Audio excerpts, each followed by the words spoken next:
Madam next అసెంబ్లీలో Telangana assembly గురించి మాట్లాడుకున్నట్లయితే కులగణన అనే ఒక టాపిక్ బీభత్సమైన దాని గురించి మంచి చర్చలు అవుతున్నాయి.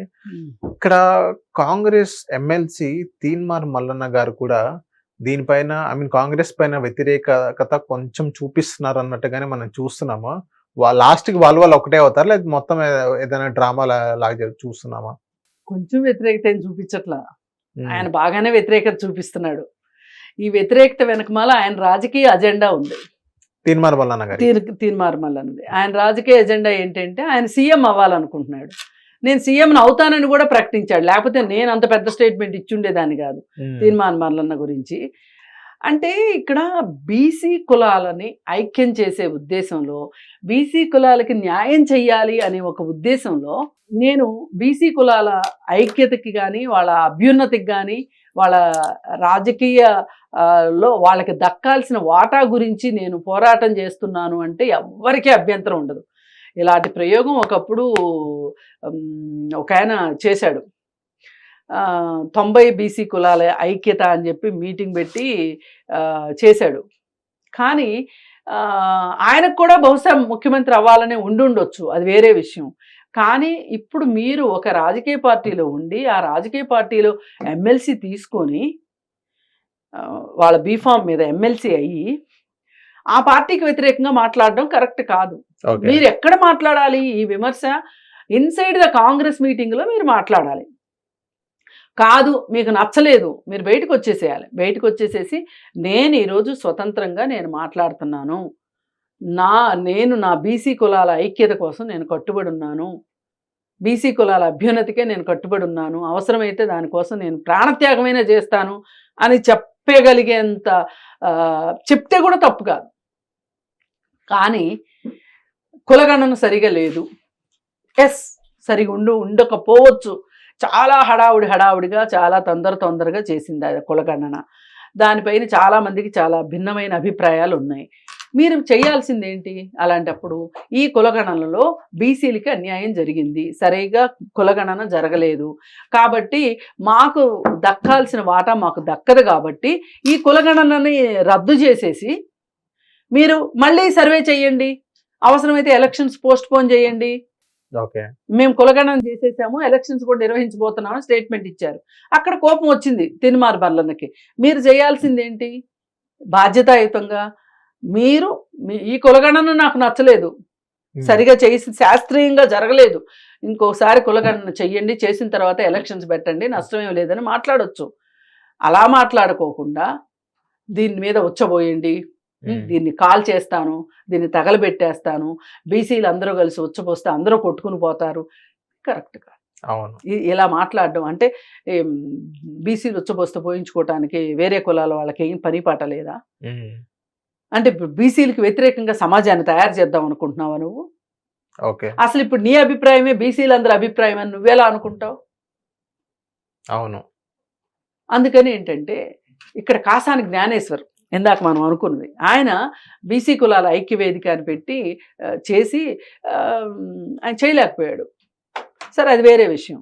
మీరు కూడా ఈరోజు బీసీ కులాలందరినీ ఐక్యం చేసి కూర్చొని మాట్లాడి వాళ్ళందరినీ మనకు అసలు మనం ఎంత ఉన్నాము సమాజంలో, మన జనాభా ఎంత ఉంది, జనాభా ప్రాతిపదికన మనకు దక్కాల్సింది దక్కట్లేదు అని చెప్పి మీరు ఎందుకు మాట్లాడట్లేదు? అసలు ఇప్పుడు బీసీలు ఉన్నారు, బీసీల్లో అందరూ కటిక పేదరికంలో ఉన్నారా? మరి డబ్బులున్న వాళ్ళందరూ డబ్బులున్న బీసీలు డబ్బులు లేని బీసీలకి ఎందుకు సహాయం చేయట్లేదు? అవును. మీరే చేసుకోకపోతే కాంగ్రెస్ పార్టీ చేయలేదు అని మాట్లాడడం ఎంతవరకు కరెక్ట్? రెడ్లు కాంగ్రెస్ అని కూడా అనట్లా, రెడ్లు అని మాట్లాడుతున్నారు. అంటే రెడ్డి సామాజిక వర్గానికి వ్యతిరేకంగా మీరు ఒక ఉద్యమం చేయాలనుకుంటున్నారు, అది కరెక్ట్ కాదు. కుల వ్యతిరేక పోరాటం ఎప్పుడు కూడా కులరహిత సమాజం కోసం పోరాటం చేయటం కరెక్ట్, కానీ కుల వ్యతిరేక పోరాటం అది సరి అయిన నినాదం కాదు. అయితే ఇప్పుడు రెడ్లలో అందరూ చెడ్డోళ్ళే ఉంటారా? పోనీ మంచోళ్ళు కూడా ఉంటారు. అసలు నీకు ఇక్కడ రెడ్డి అనే మాట అనాల్సిన అవసరం ఉంది. అదేమంటే వెలమల అయిపోయింది, రెడ్లది అయిపోయింది కాబట్టి ఇక నేనే సీఎంని. బీసీల్లో నీకంటే మనగాడు ఎవడో లేడా? నువ్వేనా? అవును. నీకు నువ్వు ఎందుకు ప్రకటించుకుంటున్నావు? బీసీలు అందరూ కలిసి నిన్ను పైకెత్తితే ఓకే. నువ్వు ఒక కొండ కింద నుంచున్నావు, ఒక బీసీ భుజాల మీద కాళ్ళు వేసావు, పైన బీసీలు నిన్ను లాగారు పైకి, బీసీలు లాగారా ఇంకెవరు రా, పైకి అయితే ఎక్కావు. ఎక్కిన తర్వాత నీ లక్ష్యం ఏంటి? ఎవరి భుజాల మీద అయితే ఎక్కావో వాళ్ళను కూడా నువ్వు నీ స్థాయికి తీసుకురావాలిగా. అవును. దానికి నీ పోరాటం ఏంటి? నీ పోరాట రూపం ఏంటి? అసలు ముందు నీ పోరాట రూపం చెప్పు. ముందు అసలు కాంగ్రెస్ నుంచి బయటకు వచ్చేసి, ఆ రెడ్ల రాజ్యం నుంచి బయటకు వచ్చేసి వచ్చి పోరాటం చేయి.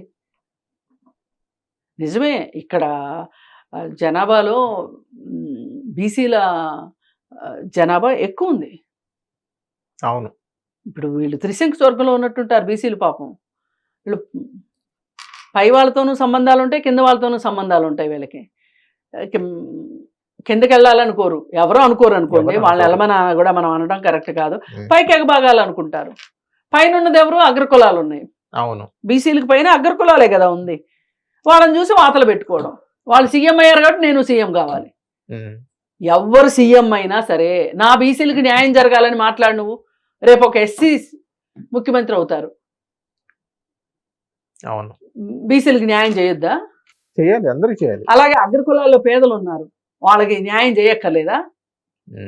అసలు ఈ విధానమే కరెక్ట్ కాదు. మేడం, మీ ప్రకారంగా తెలంగాణలో ఏదైతే కులగణన టాపిక్ వస్తుందో అది మంచిదే అని మీరు అనుకుంటున్నారా? కులగణన ఎప్పుడూ మంచిదే. ఓకే. ఎందుకంటే ఎవరి ఆర్థిక స్థాయి ఎలా ఉంది అనేది తెలుసుకుంటే ప్రజల వాస్తవ పరిస్థితి తెలిస్తే గనక ప్రణాళిక రచనకి గణన ఉపయోగపడుతుంది ఎప్పుడైనా సరే. కానీ ఇక్కడ వాళ్ళకేదో చెయ్యాలనే దానికంటే, తాపత్రయం కంటే కూడా దాన్ని అడ్డం పెట్టుకుని వీళ్ళు రాజకీయ పునాదులు నిర్మించుకోవటానికి ఎక్కువగా వాడుకుంటున్నారు. అది అసలు దురదృష్టకరం. కులగణన చాలా అవసరం. ఇప్పుడు ఒకటండి, ఇప్పుడు క్లాస్లో 100 మంది పిల్లలు ఉన్నారు. ఈ 100 మంది పిల్లల్లో అందరికీ ఒకేలాగా పాఠం చెప్తే కుదరదు. ఇందులో చదువులు వెనకబడిన వాళ్ళు ఉంటారు, తెలివైన వాళ్ళు అయ్యుండి కూడా బద్ధకంతో చదవని వాళ్ళు ఉంటారు, తెలివైన వాళ్ళు అయ్యుండి బాగా చదివే వాళ్ళు ఉంటారు, తెలివి తక్కువగా ఉండి కూడా హార్డ్ వర్క్ చేసేవాళ్ళు ఉంటారు. ఇలా రకరకాలుగా ఉంటారు.